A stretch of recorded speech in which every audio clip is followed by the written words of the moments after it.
तासगाव तालुक्यातील पेड येथील विठ्ठलनगर परिसरात शनिवारी रात्री 10च्या सुमारास बिबट्या जेरबंद करण्यात यश आले।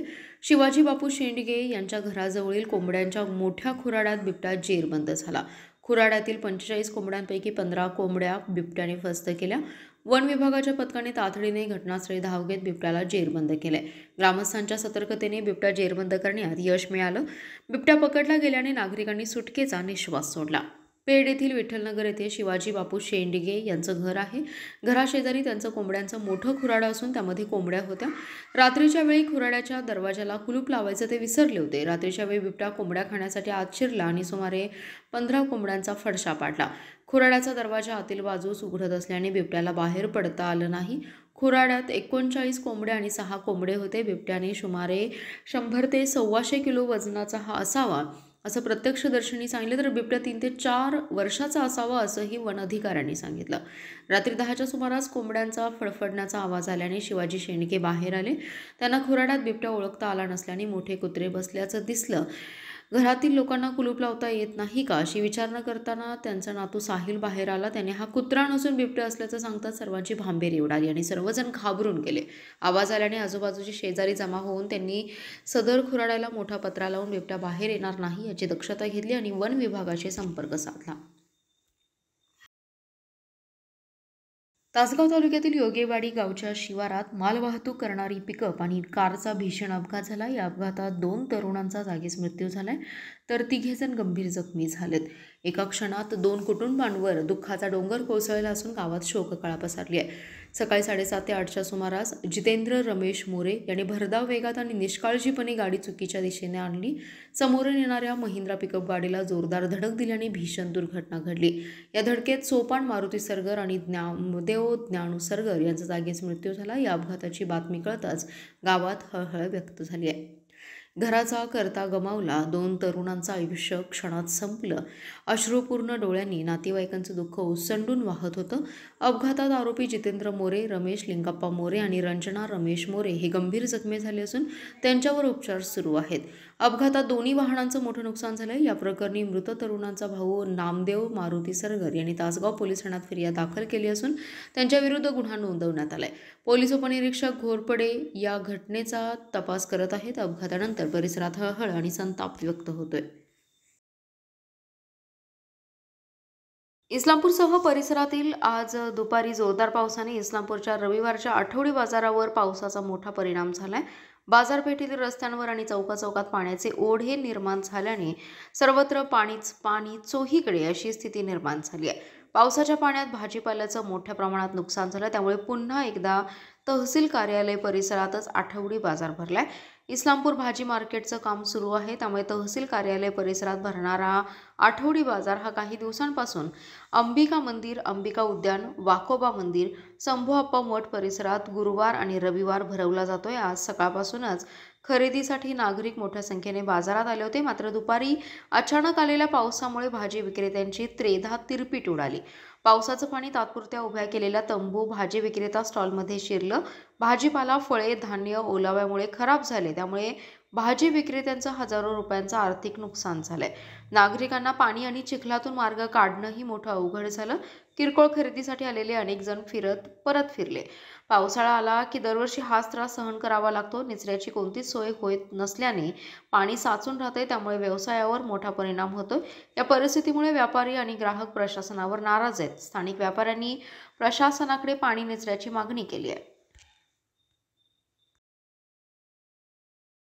महापालिका क्षेत्रातील रस्त्यांवर आता रॉटव्हीलर, पिटबुल, जर्मन शेफर्ड आणि डॉबरमॅन या जातीची कुत्री फिरताना आणि त्यांना बेल्ट आणि तोंडाला मझल लावण्याच्या सूचना कुत्रे मालकांना दिलेल्या आहेत। यामध्ये हलगर्जीपणा झाल्यास थेट कुत्रा जप्त करण्याची कारवाई केली जाईल असा इशारा उपायुक्त निखिल जाधव यांनी दिलाय। या संदर्भात महापालिकेने निवेदन प्रसिद्धीस दिलं आहे, त्यानुसार कार्यवाही होणार आहे। भटक्या कुत्र्यांची संख्या वाढली आहे। याबरोबर पाळीव कुत्री देखील रस्त्यावर फिरवले जातात। अनेक नागरिकांवर हल्ले झाल्याचा प्रकार उघडकीस आलाय, त्यामुळे सर्वोच्च न्यायालय कुत्र्यांसंदर्भात गंभीर झाले। त्यांनी अनेक सूचना प्रशासनाला दिल्या आहेत। भटकी कुत्रे रस्त्यावर फिरवताना त्यांना पट्टा अथवा साखळी तर त्यांच्या तोंडाला मझल लावणं बंधनकारक केलंय, तर रस्त्यांवर कुत्र्यांना खायला घालण्यास देखील प्रतिबंध केलेला आहे. भटक्या कुत्र्यांची सोय करण्याच्या सूचना देखील दिल्या आहेत. महापालिका प्रशासनाकडून याबाबत अंमलबजावणी सुरू केली आहे. रॉटव्हिलर्स, पिटबुल, जर्मन शेफर्ड्स आणि डॉबरमॅन या जातीची कुत्री अत्यंत हिंसक आहेत. पण अनेक जण ही कुत्री घरी पाळतात. कुत्रे मालक रस्त्यावर काही वेळा रस्त्यांवर घेऊन फिरतात. आता त्यांच्यावर बंधन घालण्यात आलेले आहेत. रस्त्यावरही कुत्रा फिरवताना त्यांना बेल्ट आणि तोंडाला मजल लावण्याची सक्ती केली आहे. जर याचं उल्लंघन झाल्यास कुत्रा जप्त करण्याचा इशारा उपायुक्त निखिल जाधव यांनी दिलाय. पहलगाम दहशतवादी हल्ल्यात सौभाग्य गमावलेल्या माता भगिनींचे अश्रू सुकले नसतानाच मोदी सरकारने पाकिस्तानशी क्रिकेटचा डाव मांडलाय. याचा निषेध करत सांगलीतील हिंदू हृदय सम्राट बाळासाहेब ठाकरे चौकामध्ये शिवसेना ठाकरे पक्षाच्या वतीने माझं कुंकू माझा देश आंदोलन करत सरकारचा निषेध केला. सरकारविरोधात जोरदार घोषणाबाजी केली आहे. घराघरातून जमा केलेलं कुंकू पंतप्रधान नरेंद्र मोदी यांना पाठवणार असल्याचे महिला आघाडीच्या सांगली जिल्हा संघटिका सुजाता इंगळे यांनी सांगितले. भारत पाकिस्तान क्रिकेट सामन्याविरोधात शिवसेनेचा मोठा विरोध आहे. रक्त आणि पाणी एकत्र वाहू शकत नाही असं सांगत पंतप्रधान नरेंद्र मोदी यांनी पाकिस्तानशी सर्व संबंध तोडण्याची घोषणा केली होती. ऑपरेशन सिंदूर राबवले होते, परंतु भारत पाकिस्तान क्रिकेट सामन्याने याच सिंदूरचा अपमान झाल्याचा आरोप शिवसेनेच्या महिला कार्यकर्त्यांनी केलाय. कुंकू हे सौभाग्याचं लेणं आहे. हिंदू धर्म संस्कृतीचं प्रतीक आहे. त्याचा अपमान केंद्रातील मोदी सरकारने केलाय. याची किंमत सरकारला मोजावी लागेल असा इशाराही यावेळी इंगळे यांच्यासह महिला पदाधिकारी आणि शिवसैनिकांनी दिलाय. उपस्थित महिला पदाधिकारी शिवसैनिकांनी यावेळी केंद्र सरकारच्या विरोधात घोषणाबाजी करत अवघा परिसर दणाणून सोडला. यावेळी महिला आघाडीच्या पदाधिकारी कार्यकर्त्या मोठ्या संख्येने सहभागी झाल्या. निसर्गाची अलौकिक निर्मिती असलेल्या मोहक नाजूक फुलांची तितक्याच अद्वितीय पद्धतीने केलेली रचना ही सध्या सांगलीत अनुभवायास मिळते. सांगलीत गुलाब पुष्प प्रदर्शन आणि पुष्परचना स्पर्धेचं आयोजन करण्यात आले असून इथल्या मनमोहक गुलाबांनी सांगलीकर मोहरले आहेत. कौशल्याने उत्पादित केलेल्या फुलांची वाहवा होताना पाहून शेतकऱ्यांचे चेहरेही गुलाबासारखेच खुललेत. निमित्त होतं रोज सोसायटी आणि मराठा समाज यांच्या संयुक्त विद्यमाने आयोजित गुलाब पुष्प प्रदर्शनाचं. यंदा पुष्प प्रदर्शनाचं 47वे वर्ष आहे. शनिवारी या प्रदर्शनाचं उद्घाटन करण्यात आले होते. यावेळी गुलाबांची कमान सजावट प्रदर्शनाचं मुख्य आकर्षण ठरलं. त्याचबरोबर दिव्यांग मुलांनी तयार केलेल्या वेगवेगळ्या फुलांच्या कलाकृती या प्रदर्शनात मांडलेल्या आलेल्या आहेत. यंदा भरवण्यात आलेल्या प्रदर्शनाला उत्स्फूर्त प्रतिसाद मिळालाय. फुलांचे विविध प्रकार आणि त्याची करण्यात आलेली आकर्षक मांडणी पाहण्याबरोबरच प्रदर्शनातील फुले आणि फुलांच्या सजावटीचे फोटो काढण्यासाठी गर्दी झाली आहे. या प्रदर्शनात जरबेरा, शेवंती, ग्लॅडियर, रेडबेरीज, आर्किड आदी फुले लक्ष वेधून घेतात. या प्रदर्शनात तब्बल हजारो फुलं ठेवण्यात आली आहेत. वेगवेगळ्या गुलाबांची आणि नवनवीन जातींच्या फुलांची माहिती लोकांना व्हावी आणि निसर्गाबाबत लोकांच्या जागृती निर्माण व्हावी या उद्देशाने हे फुलांचं प्रदर्शन भरवण्यात येतं. रेठरे हरणाक्ष येथे मिळालेले ज्ञान आणि संस्कार ऊर्जा देणारे ठरले असे प्रतिपादन महाराष्ट्र शासनाचे महसूल विभागाचे अप्पर मुख्य सचिव विकास खरगे यांनी केले आहे. वाळवा तालुक्यातील रेठरे हरणाक्ष येथील पठ्ठे बापूराव विद्यालयास सदिच्छा भेटीप्रसंगी ते बोलत होते.